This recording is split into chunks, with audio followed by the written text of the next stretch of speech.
terendam banjir.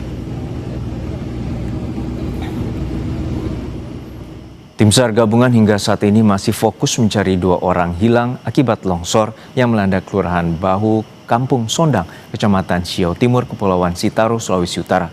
Keluarga berharap kedua korban yang hilang bisa cepat ditemukan. Isak tangis keluarga tidak terbendung saat ada anggota keluarga yang belum ditemukan akibat banjir bandang. Tim SAR gabungan masih berupaya mencari 2 korban hilang. Pencarian dilakukan menggunakan alat berat, anjing pelacak, dan peralatan seadanya. Hingga saat ini 2 korban hilang atas nama Adris Pianaung dan Leon Pianaung. Keluarga korban berharap agar keluarga mereka dapat segera ditemukan. Diketahui ada 17 orang meninggal dan 2 orang hilang akibat banjir bandang di Kepulauan Sitaro. Jam 3 kejadian, jadi sementara tidur. Kejadian itu air. Nah oke Bu, jadi sampai sekarang ini yang masih dinyatakan hilang ini ibu keluarga atau sebetulnya? Adik kandung. Nama siapa, umur berapa Bu? Nama Adris Pianaung. Sama adik Leon Pianaung. Kami keluarga besar bisa ditemukan hari ini. Bandang menerjang 4 kecamatan di Kabupaten Kepulauan Siau, Tagulandang, Biaro atau Sitaro, Sulawesi Utara. Untuk membahasnya kita bergabung dengan Gubernur Sulawesi Utara, Julius Selvanus. Selamat siang Pak Julius. Selamat siang. Ya Pak Julius, kami turut prihatin atas tragedi bencana banjir bandang yang terjadi di Kepulauan Siau. Untuk saat ini seperti apa Pak penanganan terutama percepatan pasca bencana banjir bandang yang menerjang pada 5 Januari lalu dan saat ini memasuki masa tanggap darurat? Ya, selamat siang, kami kabarkan dari Sulawesi Utara. Nah, ini memasuki hari keempat pasca bencana. Dari tanggal 5 subuh ya, dan kita sudah melakukan kegiatan evakuasi dan hospitalisasi termasuk rekonstruksi, di mana korban yang meninggal itu ada 17 dan 9 laki-laki, 8 perempuan, dan masih ada yang pencarian dan hilang 2 orang dewasa atas nama Adris Pianaung, itu laki-laki usia 22 tahun, dan Ronel Pianaung laki-laki usia 17 tahun. Sedangkan luka-luka itu ada 26 orang, dirawat di puskesmas ada 11 orang, dirawat di rumah sakit Sawang 5 orang, kemudian dirawat di rumah sakit Kandau di evakuasi di Manado ada 4 orang. Dan ada yang sudah sembuh, ada 6 orang. Dalam pengungsian juga ada 1 meninggal, ya dalam pengungsian tetapi ya, karena penyakit bawaan. Kemudian kami laporkan juga kerugian material yang terjadi di sana.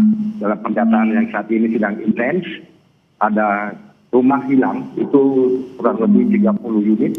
Kemudian rumah rusak berat, itu ada 52 unit, dan rusak sedang itu ada 29 unit, dan rusak ringan 89 unit.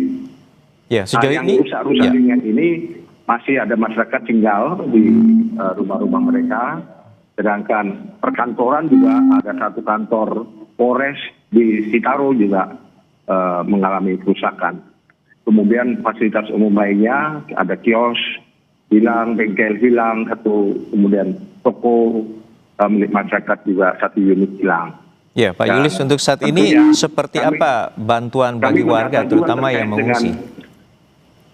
Ya, jumlah pengungsi sekarang ini ada 160 kakak, ada 567 jiwa, dan itu tersebar di 6 titik pengungsian. 6 titik pengungsian, ada 4 di posko pengungsian dan 2 di rumah keluarga. Dukungan personel untuk personel pemulihan ada 510 yang kami kirim ke sana, TNI, Polri, dan Basarnas dan teman-teman lainnya. Kemudian dukungan alat berat juga saat ini ada 9 unit, ada 7 eskavator dan 2 dozer ini semua dalam rangka untuk merekonstruksi jalan-jalan yang saat ini sudah terbuka semua, yang tadinya 4 titik tertutup dari longsoran batu-batu sudah terbuka semua. Tinggal 1 jembatan yang sedang saat ini kita upayakan untuk tersambung. Kemudian ruas jalan yang saat ini semuanya sudah terbuka. Yang tadinya tertutup sekarang sudah terbuka. Untuk bantuan medis ini seperti apa Pak bagi warga, terutama yang luka-luka untuk perawatan dan lain sebagainya? Ya, luka-luka di sini semua luka-luka karena dia terseret arus, di mana arus waktu itu air membawa batu dan kayu-kayu, lumpur, sehingga mengakibatkan banyak luka di badan, kaki, yang semuanya membutuhkan perawatan. Dan ini saat ini kami intens untuk melakukan hospitalisasi, perawatan secara intens. Tim kesehatan juga kita turunkan secara masif. Dan tentunya ini semua sedang berjalan. Dan kami laporkan juga saat ini ada 5 desa yang padam dan dari listrik, dan 3 desa sudah normal. Tinggal 2 desa lagi yang masih kita upayakan hari ini kembali ke normal. Demikian kami bisa laporkan. Ya, kemarin Bapak sempat meninjau terutama lokasi titik-titik banjir yang juga ke lokasi pengungsian warga. Saat meninjau apa saja yang Bapak temukan terkait dengan penyebab banjir dan juga apa saja nantinya mitigasi agar bencana serupa tidak terulang kembali? Ya, saya melihat Pulau Siau ini di dalamnya ada Gunung Merapi, api yang masih aktif ya. Itu namanya. Banyak batuan di sana yang batuan lepas ya. Dan mayoritas daerah itu banyak batuan lepas. Sehingga kemungkinan akan terjadi longsor akan terjadi lagi apabila cuaca ekstrim di mana hujan yang lebat dan membawa material dari gunung sampai ke laut. Ini juga kami mengantisipasi karena banyak celah-celah di mana banyak penduduk yang tinggal di sekitar itu.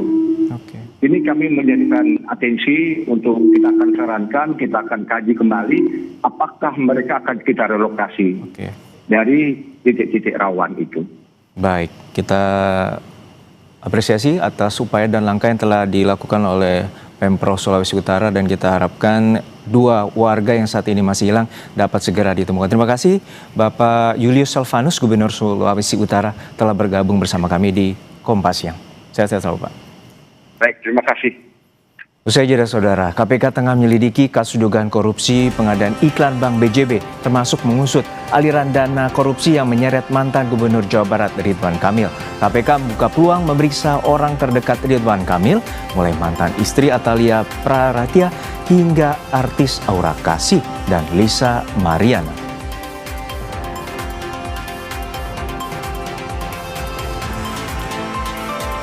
Selain itu ada juga informasi dari mancanegara. Pengunjuk rasa berkumpul di pelabuhan Bandar Udara Abbas di Provinsi Hormozgan, Iran Selatan. Warga di kota-kota lain mulai turun ke jalan memprotes krisis ekonomi dan anjloknya nilai mata uang.